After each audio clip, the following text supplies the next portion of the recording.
Hello, hello, hello, everybody. Welcome back to Susie L. McMahon Virtual Book Club. I'm so excited to welcome back both Melissa St. Clair, Whiteford St. Clair, our group expert, and also Sally Handley. This is the third time, either second or third time that we've had you in the book club. Welcome back.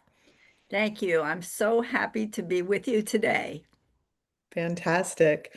Well, you guys, it's been a while since we've had Melissa as my book club helper, so I'm going to let her tee it off today with reading Sally's bio for those of you that may not know her yet. Go ahead, Melissa. Well, thank you. And hello, everyone. Hello, Sally. It is my pleasure to read Sally's bio, and then I will give you a flash of the book cover, too. There we go. Sally Handley, an avid reader, has been a mystery lover since she read her first Nancy Drew, Trixie Belden, and Cherry Ames books as a young girl. Sally is an author of the Holly and Ivy classic cozy mystery series and the standalone suspense novel Stop the Threat.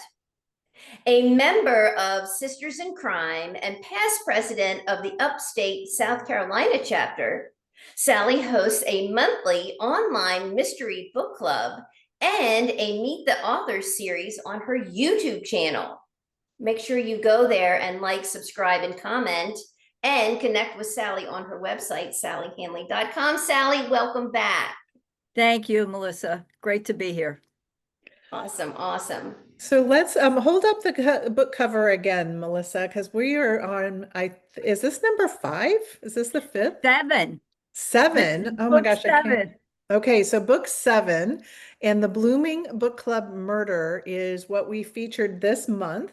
For those of you that have not read it yet or cracked it open and finished already, Sally, can you just give us a overview of the book and the story and where you are now in the Holly and Ivy series? Okay.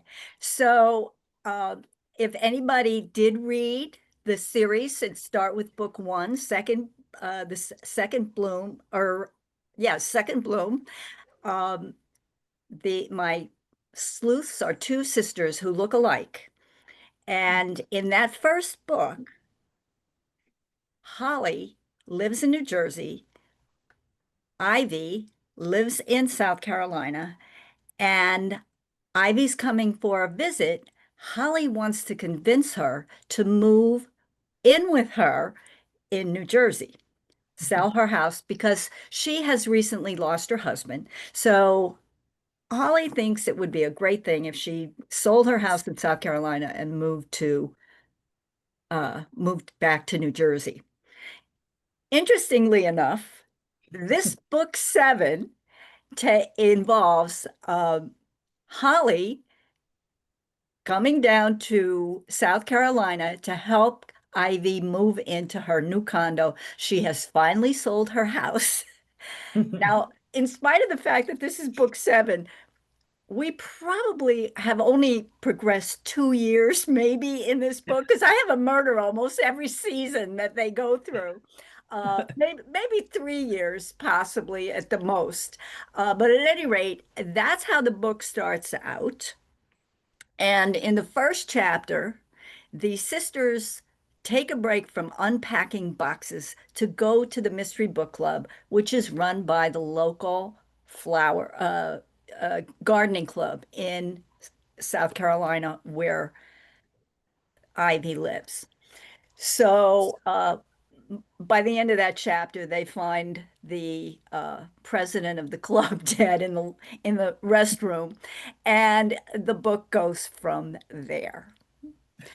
So we have this was a lot of fun for me to move the book into the South and to to create some new characters with a Southern flavor.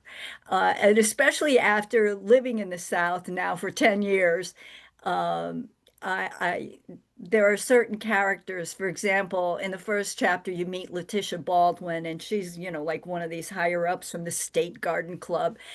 And I want you to know she is very much based on a very real person who was at the very first garden club meeting that my sister and I went to.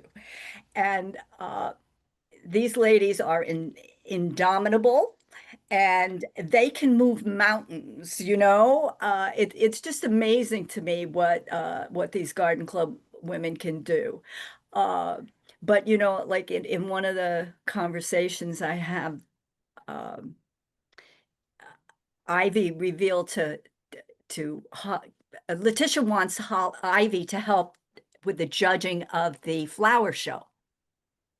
Ivy does not want to do it. And Holly can't figure out why, because she said, oh gosh, that sounds like it would be right up your alley, looking at all these flower samples that people have submitted and judging them. She says, you just don't know how competitive it is. And I that has been my experience.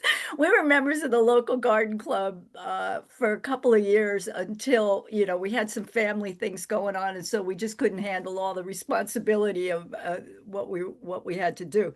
But during that time, uh, what we found out from and I have this conversation in the book as well, from the local flower shop owner, that certain women would actually come in and buy uh, their samples of what they were submitting. Now, the garden club, the rules for the flower show are that you have got to submit uh, a, something that's been growing in your garden for at least 2 months. You can't put a sample in that is not something that's homegrown. So the fact that he let us know that there were women who would come in and buy their beautiful flowers at the flower shop and submit them as their own. We just laughed so hard after that. To me, it was a lot of fun. And so I really got a kick about using those in this book. Like I've been holding on to those for 10 years, you know, 8 or 10 years to get them into a book. And I'm happy that I could do it. And of course, for every Letitia Baldwin that you meet, there is a Vonda. Now, Mhm. Vonda, um, I think her name is Vonda Blair. I'm not exactly, I honestly, it scares me that I Been a can't while. remember my own character's name, right? But you know, Vonda is that Southern sweetheart that knows everybody, makes everybody, greets everybody with a big smile, and flirts nonstop with any man she meets. So I enjoyed creating a character like that as well. So that is what this book is about. And I suppose it's not too much of a spoiler if I tell you that the prime suspect in the murder is Ivy Donnelly herself. And you Mhm. find that out like within the first 2 or 3 chapters. So that's not a big spoiler. So you can understand how that really ups the ante for the sister for Holly to have to try and get her exonerated and get her out of jail. Um, the Sally, these characters are so dynamic in the book. And I wrote down, wow, a murder on page 8. That definitely grabbed my attention. And for certain, those garden clubs definitely have a pecking order.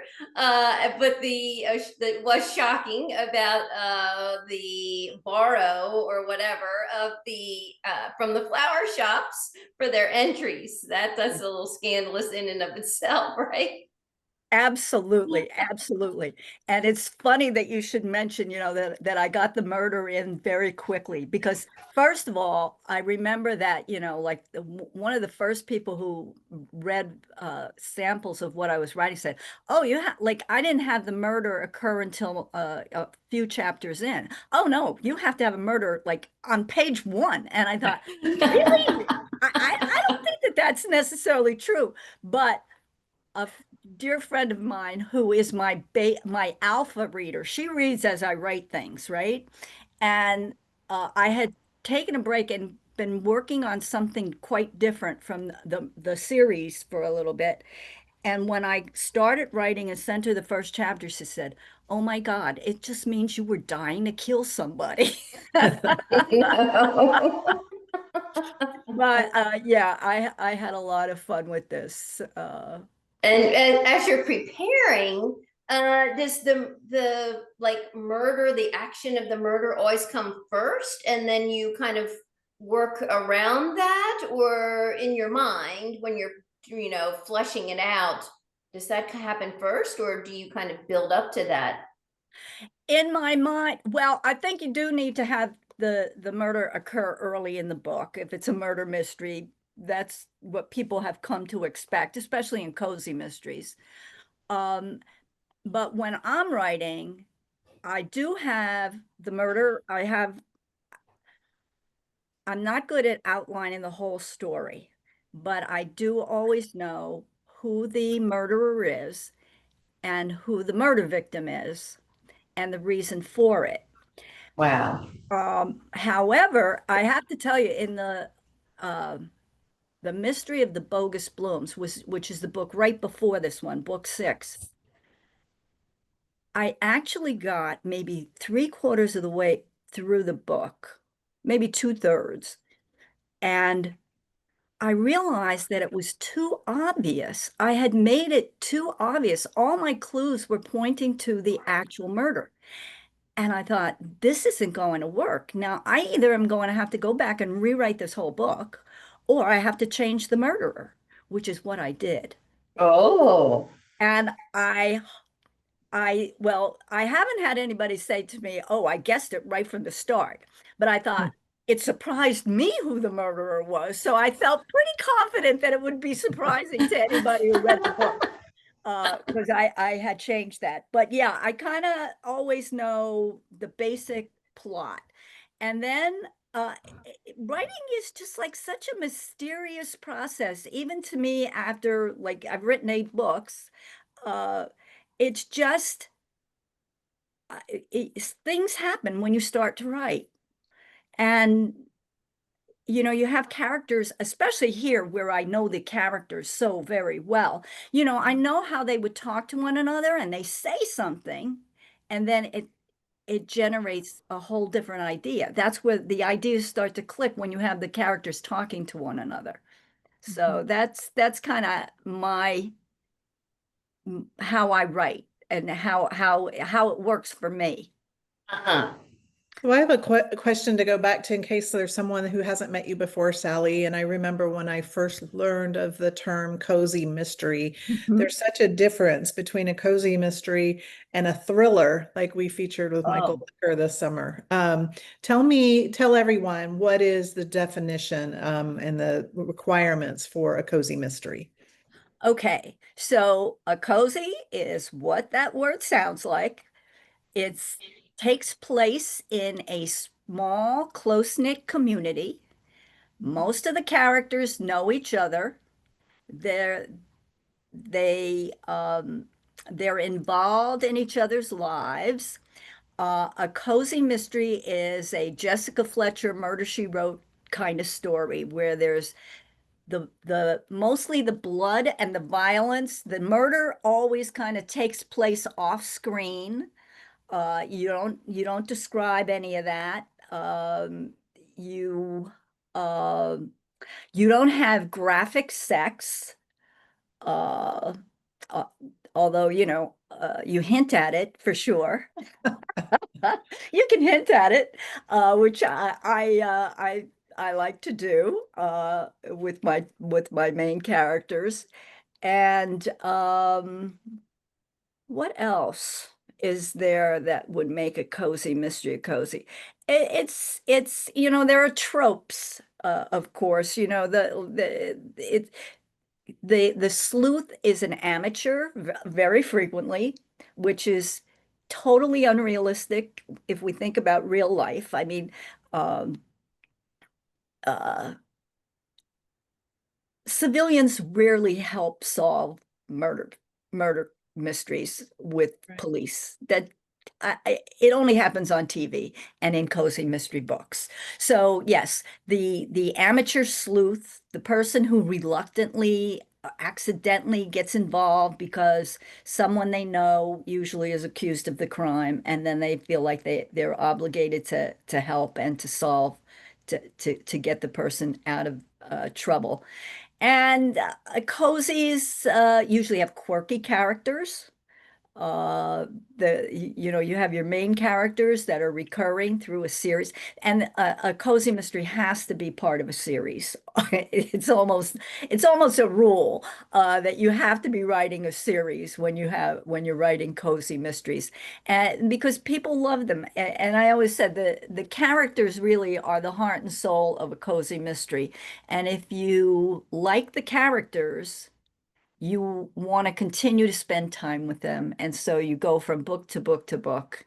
And I can frequently see that when I'm looking at sales on my Amazon site, and you could see somebody starts with book one and goes right through the series in a couple of days. It's fascinating.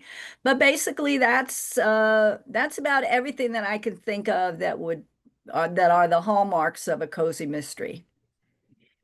Thank you for that. Melissa, what's your next question? So my next question is, why did it have to be chocolate cake?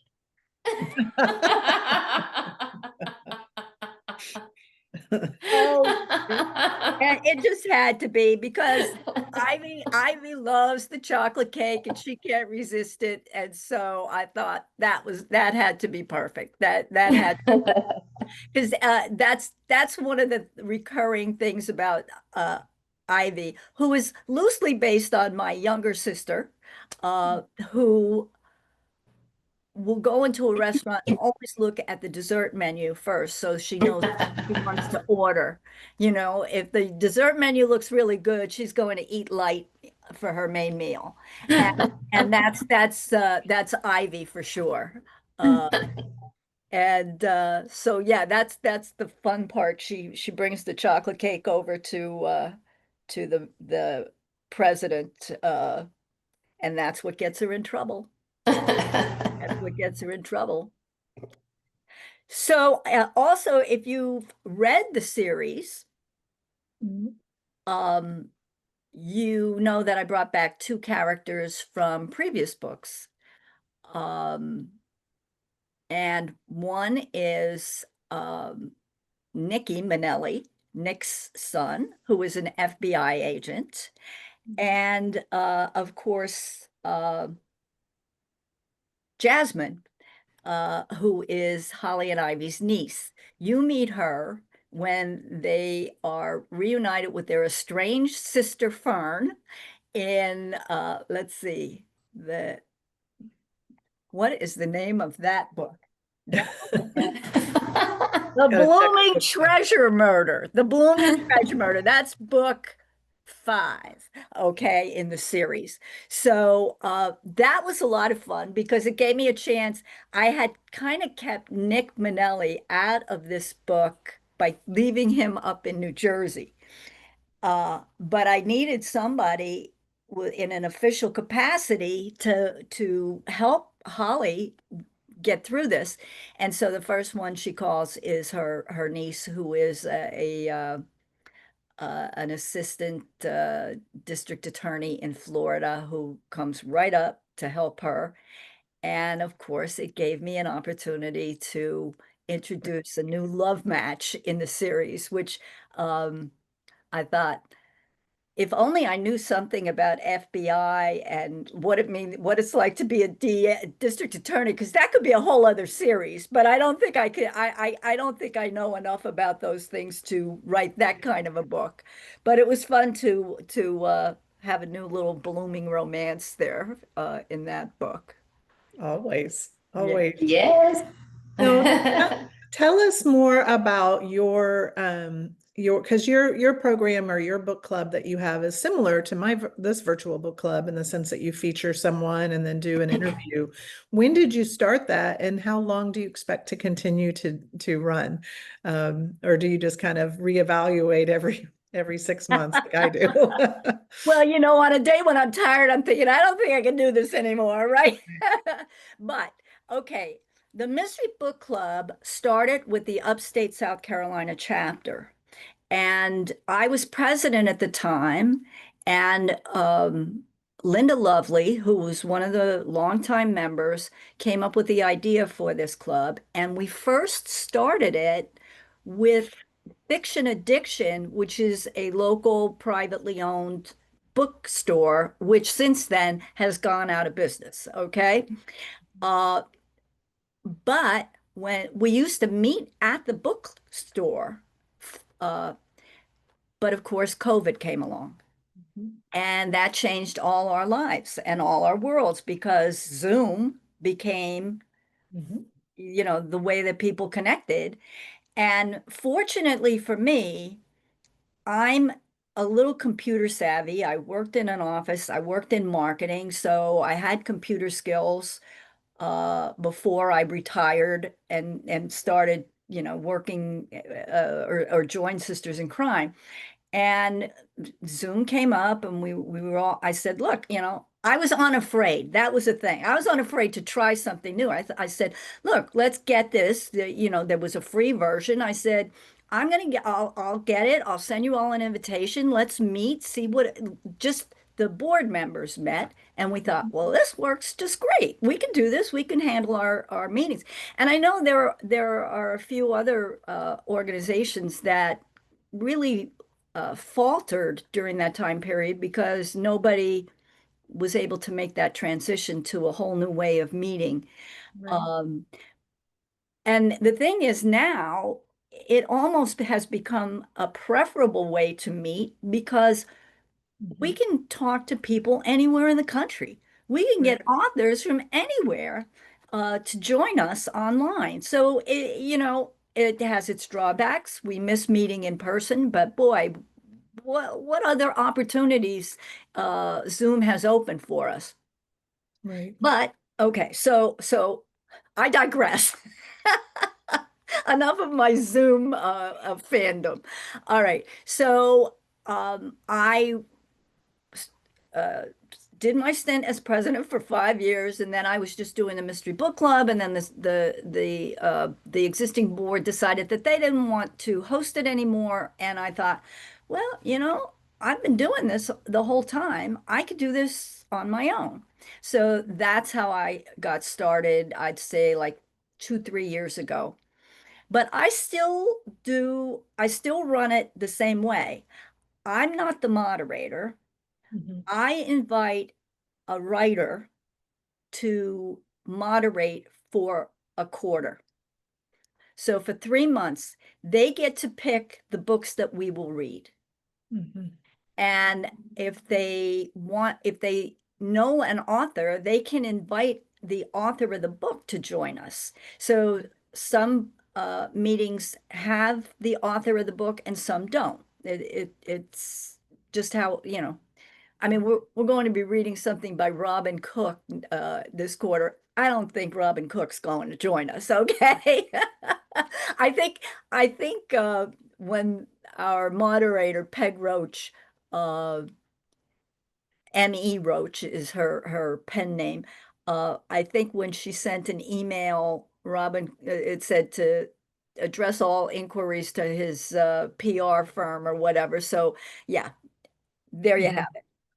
But anyway, um, I love doing it this way because, first of all, I get exposed to so many more books than what I pick for myself all the time because we have our go-tos, we have the things we go back to over and over again. But I love getting introduced to new series. This book club introduced me to Donna Leon's uh, Guido Brunetti books. Oh my God, I ran through that whole series. The one that I most recently got introduced to, and I love this series. I just finished book 4 yesterday. The Ruth Galloway series by Ellie Griffiths. Oh, I just love this series. It's the character is an archaeologist, kind of like a forensic archaeologist. So, and she's talk about your quirky characters. This is and the location, everything. It's really a fabulous, fabulous series. Um, so that's how it works. If there's any authors out there who'd like to moderate Mystery Book Club, send me an email at sally@sallyhandley.com, and I'd love to talk to you about coming on board. Um, this quarter, which starts for us next October, Mhm. uh, Emmy Roach is our moderator. She writes a nursing mystery series. She was a nurse. She's worked in Ireland. She's worked in the United States. She's been in many locations. And she started with a young adult series because she said there weren't any books about nursing. And I thought Cherry Ames was a nurse in that series that I read when I was a kid, and I loved those books. And also, I said Sue Barton. She said, "Yeah, nobody's written books since those." And I mean, Sue Barton was written, I don't know how many years ago, but I remember reading those books.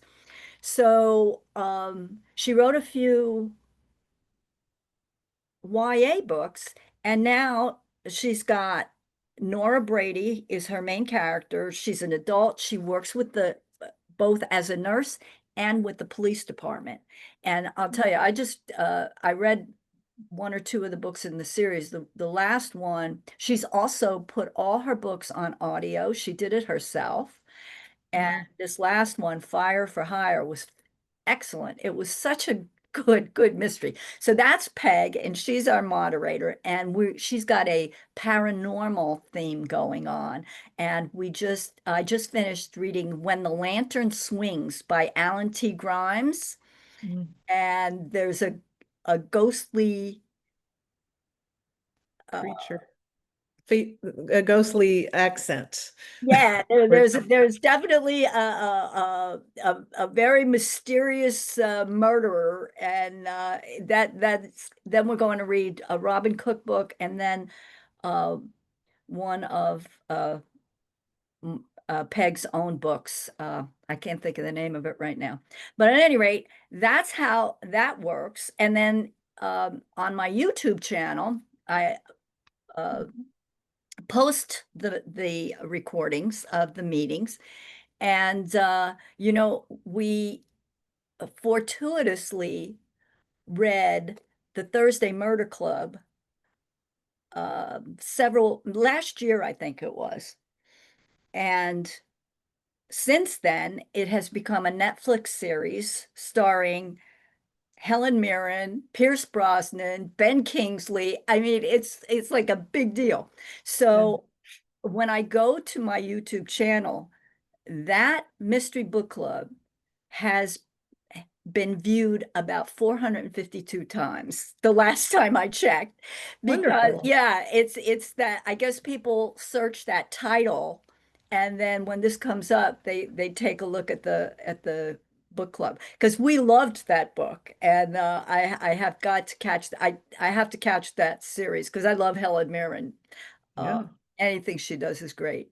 So that's how we operate. And how long will I continue to do it? Probably forever, because I really do love it. I really do love getting exposed to books that I don't normally pick up.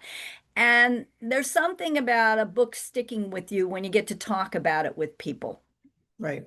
Absolutely. And that's one of the things that I always think in my mind is, how would I pick out my own book if I wasn't doing what somebody suggested or recommended? I mean, because that's been going on for 5 years, and I always am like, oh, I do have enough time to read more. I just kind of gotten lazy, and I'm always like, I'm just going to read the one that I'm getting ready to talk to an author about.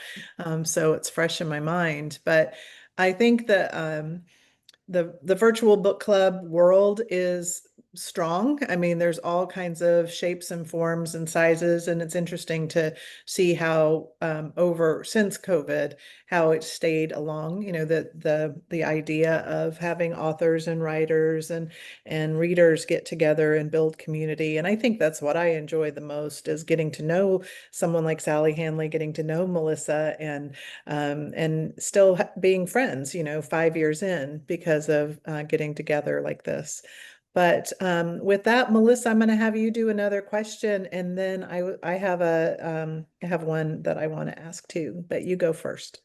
All right, thank you so much. So, Sally, what gives you like the most enjoyment as a writer?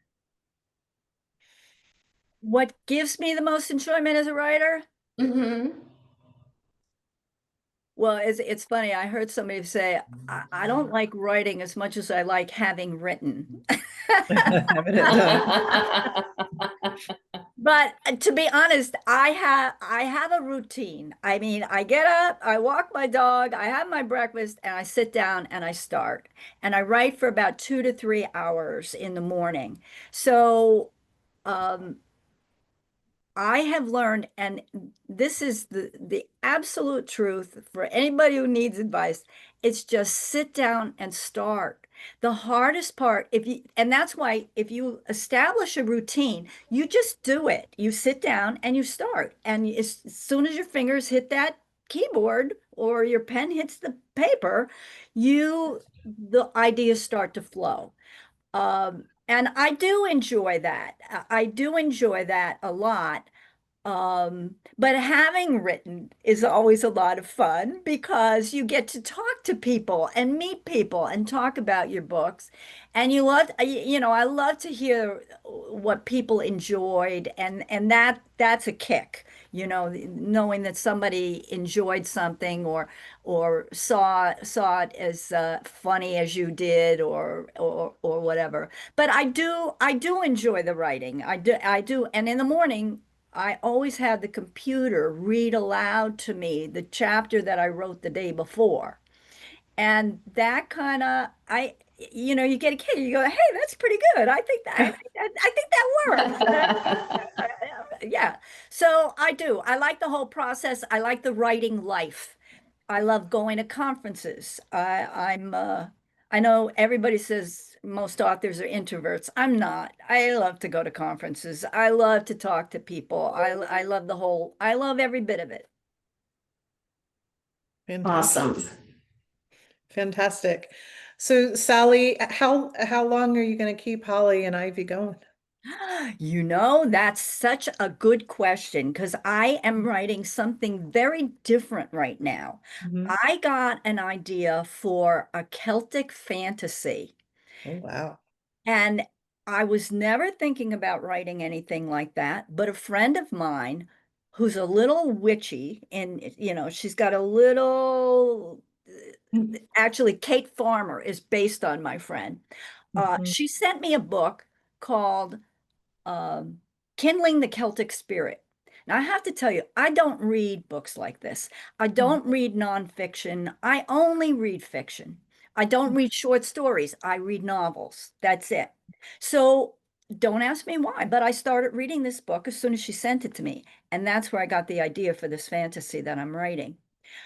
Um, so I had written that. I had written the first like I had envisioned it as at least two different volumes. And when I wrote the first volume, I thought I need to take a break. And that's why I thought I want to write this. I have this idea for this Holly and Ivy book, and I want to write this one. So I went and I knocked this out. And then I'm thinking, uh, again, I got an idea for another series. Mhm. I have a friend who's a Latin teacher. And she said to me, why don't you have a character who's a Latin teacher in one of these books? Right. And in the meantime, another friend of mine who is an architectural historian came to visit me. We went to downtown Greenville and went to the little music museum that I didn't even know was a music museum. It had been another museum prior to this. We went inside and it was a collection of all these different keyboards, like harpsichords and pianos, and they were from built in like, the 1800s and things. And I thought, oh my goodness, this all started clicking in my head. And I thought, oh, I can have this character who's a writer, who has a friend who's a Latin teacher and an architectural historian, and they all have to come together. And all of a sudden, this idea is all boiling up in my head. And I thought, I think I could write that series too. So the question about how far can Holly and Ivy go is something that's in my head, except you know what's funny? I Mm. you know how you make notes in like you start little things, and there's OneNote in Microsoft now, OneNote. And I had been putting notes in there, and I went in there the other day just to look at to look for a list of books that have been recommended to me, because that's where I sometimes go. It's forever long, but I'll go when what am I going to read next? Okay. Um, and there were ideas for two or three more Holly and Ivy books. Mhm. So they're not gone. They're not gone. They're going to be coming back. Okay. Yeah, yeah. I think they still have a life in them. Okay. Well, that's good. And I like the idea of the Celtic story. I spent almost a month in Scotland and then a week in England. And it's definitely in my blood, the witchy piece and all that kind of stuff. Yeah. And I'm so excited that I'm a huge fan of Outlander, and now that Blood of My Blood is out. I don't know if you're fans of that show, but it's amazing to realize that someone could actually do a prequel to Yeah. Diana Gabaldon's incredible book, and that she was okay with it. I mean, to me, I'm like, how did that get negotiated? I mean, how do you take her characters that have such a following? Right. And to add somebody before that, but they obviously worked it out because it's parents, but it's just really, really neat. And then when we were traveling around in Scotland, my guide was um, well, he's an author. I'm like, of course he Oh, is. And he wrote several stories, and we're trying to get him to be featured in February. It's actual stories handed down from families that were part of Culloden. It's called Culloden Tales. So it's not a novel, and I've never done that in my yeah, virtual book club. I've always been fiction completely. yeah, But I think it might be kind of fun to pull something different in. We might attract a absolutely. different listener. So we shall see. We shall see. Absolutely.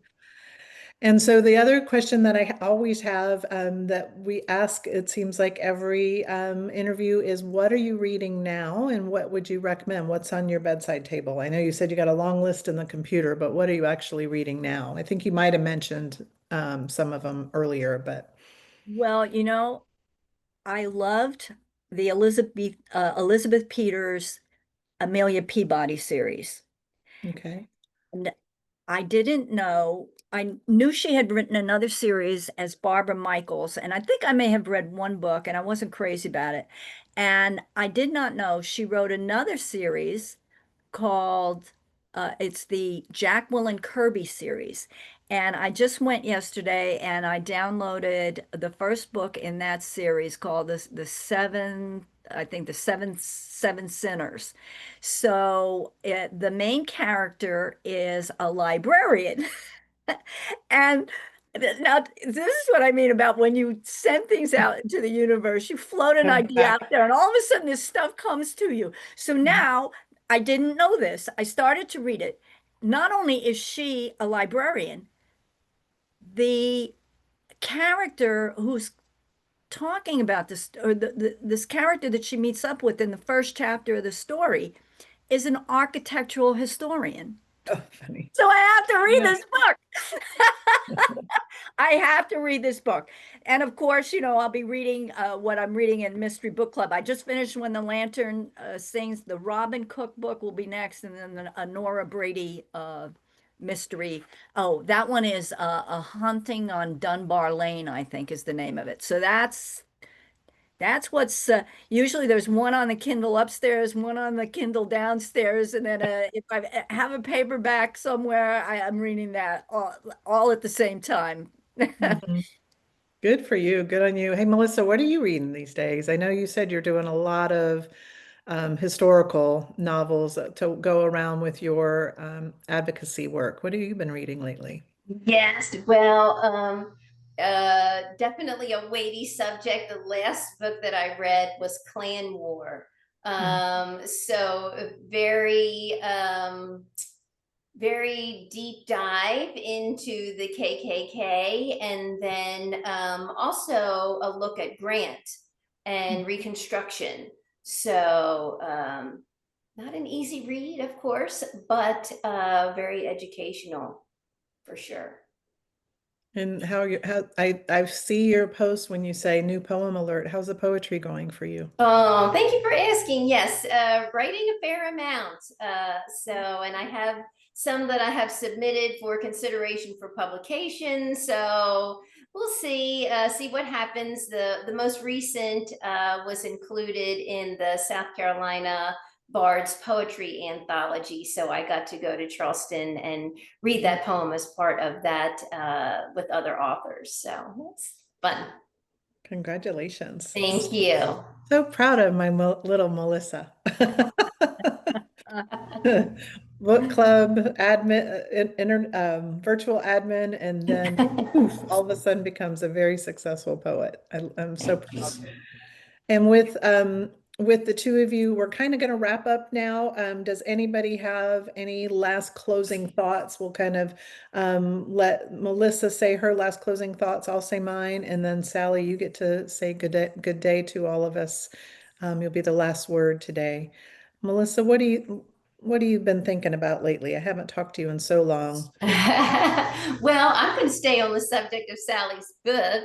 Yes. It was just so delightful. I mean, the characters are always so great, and their interconnectedness, or how they connect if they don't know each other, and then how they problem solve. So that's always really interesting. So thank you. Thank you. And Sally, I wanted to say the same, that it's fun to put aside a series for whatever reason, because I'm reading others, and then to come back. That's why I lost count. I didn't realize there's two more. So I need to get back into the swing of things, all Sally Handley. But I wanted to tell you that I felt like as soon as Holly and Ivy started speaking again, like I hadn't put them away. Does that make sense? It's like Yeah. they were very fresh. So obviously that's due to your fantastic character development and just a very easy read. I'm at the point where in my life when I pick up a book and if it doesn't grab me, it doesn't have to be a thriller, but if I don't get engrossed in it, I have a really hard time continuing on. So I want to say thank you for making your characters and your storyline so fun and enjoyable. So, and thanks for being with us today, Sally. Well, thank you. And thank you for those kind words. I really appreciate it. And I just would like anyone who's interested in my mystery book club to go to my website, sallyhandley.com. Send me an email, sally@sallyhandley.com. If you have any questions, anything you'd like to know, and also just, search me on YouTube. Because the discussions are fun and you can learn something about the books that maybe that you're considering reading. Uh, we don't always have a big group, which is kind of good. The discussions can be nice and small and contained, and if you'd like to join us on that mystery book club, just shoot me an email and I'll add you to my mailing list, and you can join us at any time. So I really appreciate this opportunity to meet with your audience, and I'm delighted to have had this time with you. Thank you so much.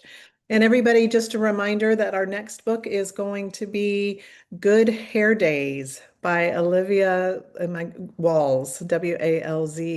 I believe, Kimberly Brock recommended her to us. So the month of October, we're going to have Good Hair Days. Obviously, I need to get my hair cut so I can have a good hair day. Anyway, have a wonderful afternoon, evening, and we'll be back in touch in October. Thanks, y'all. Bye.